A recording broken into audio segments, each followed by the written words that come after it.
How you doing, everybody? It's your boy ADNS all day. I'm in the spot, finna do the SmackDown review for May 13th, 2022.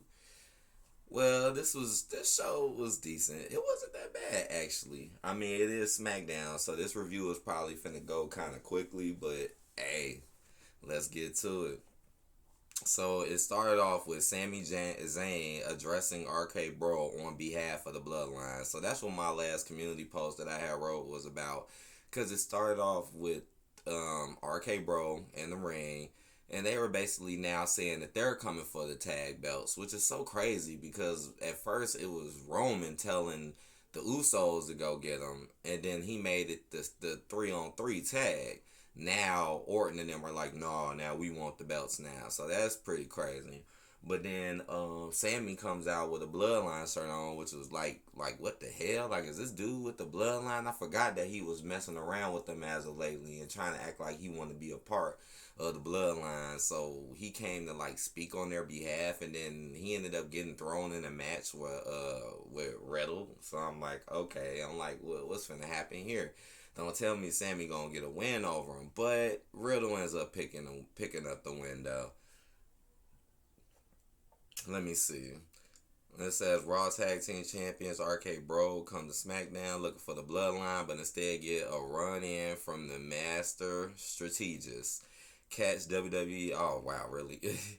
But yeah, they ended up having the match though, like I said, and yeah, Riddle ended up winning, which kind of shocked me a little bit because I didn't think he was really gonna win that match, but he did. He did, even though we just really waiting on the tag team belts to be put up, right? That's what we really waiting on. So that's something to look forward to coming soon. Then we had Ronda Rousey going against Raquel Rodriguez for the SmackDown Women's title.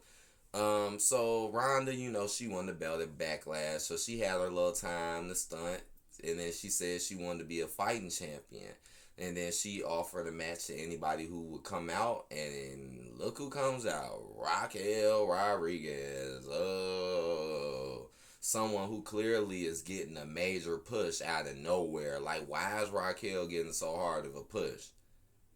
This is your second match, and you're already getting title shots.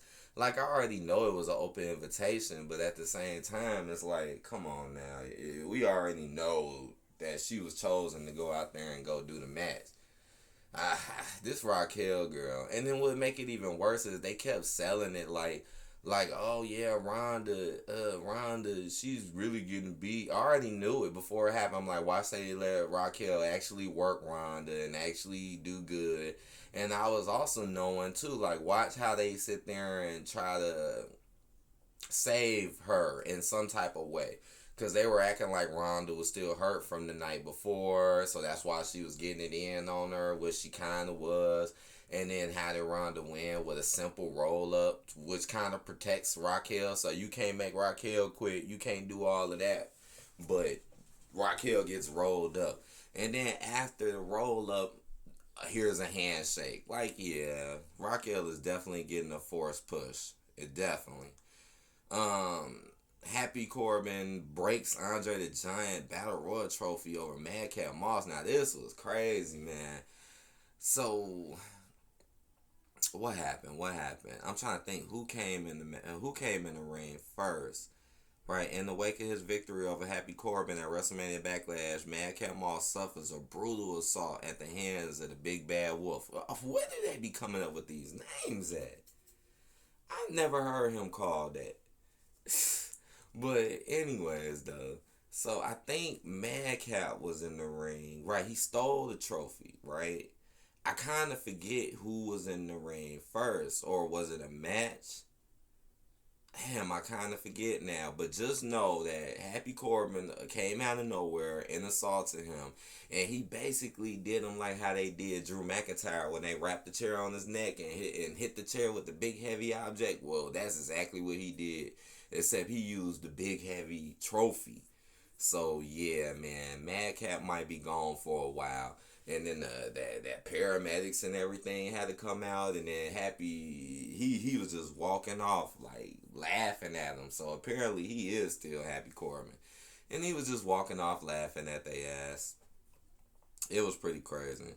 Indeed. And again, we probably won't be seeing Madcap for a while. Maybe Drew. Remember Drew, they had us thinking it was gonna be a long time, and then he was back within like 2-3 weeks. So we'll see.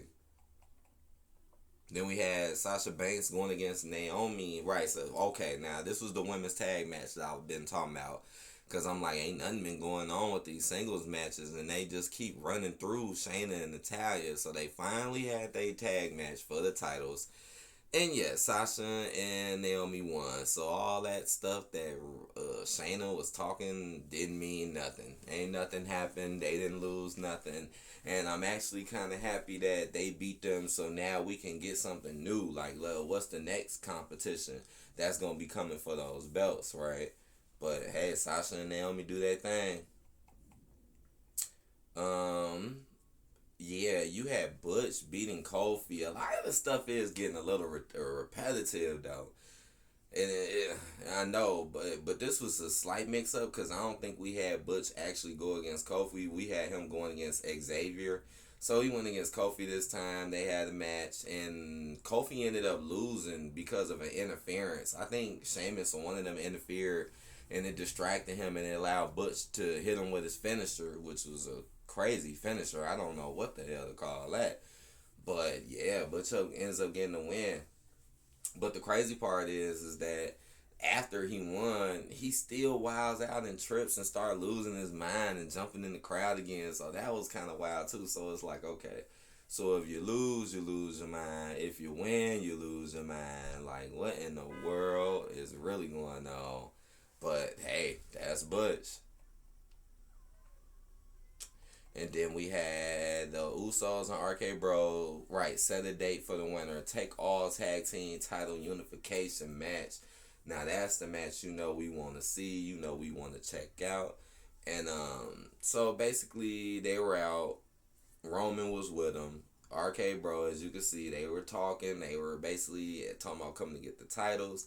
And the crazy part to me is the fact how the Usos accepted it without Roman really saying anything. Like, normally it'd be like Roman saying what to do.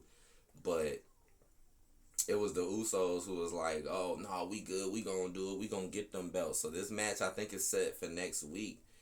And which is cool because I'm definitely gonna be looking for that match. And they just talked a lot of smack, talked about having the titles, talked about taking the belts. But the only crazy part though about it is like out of nowhere, just Riddle just knees Roman in the face, man. That was kind of shocking because I didn't expect him to do it. I was expecting more of Randy to do something, and then Riddle just jump knee strike them real quick, and then they just left, and then they got out the ring, yo. That was crazy. You can see it up here. There we go. That jumping knee strike. That knee just said boop, boop, and his neck went back like boop. Oh man, I'm just laughing because of everybody's reaction. Like, what the? But yeah, they end up escaping too. So they end up grabbing Roman. Like, oh no, Roman's hurt. They end up grabbing him. But this show is pretty decent. I give it a 3.5 out of 5. Just some repetitive little nature that's starting to get a little annoying. But 3.5 out of 5. It was still some interesting stuff. The matches weren't too terrible. So, yeah. I didn't think this one was going to be that long. So, I'll be looking forward to the next show. I hope y'all enjoyed this one. Please hit that like button, comment, subscribe if you haven't. And I'll see you guys later. Peace.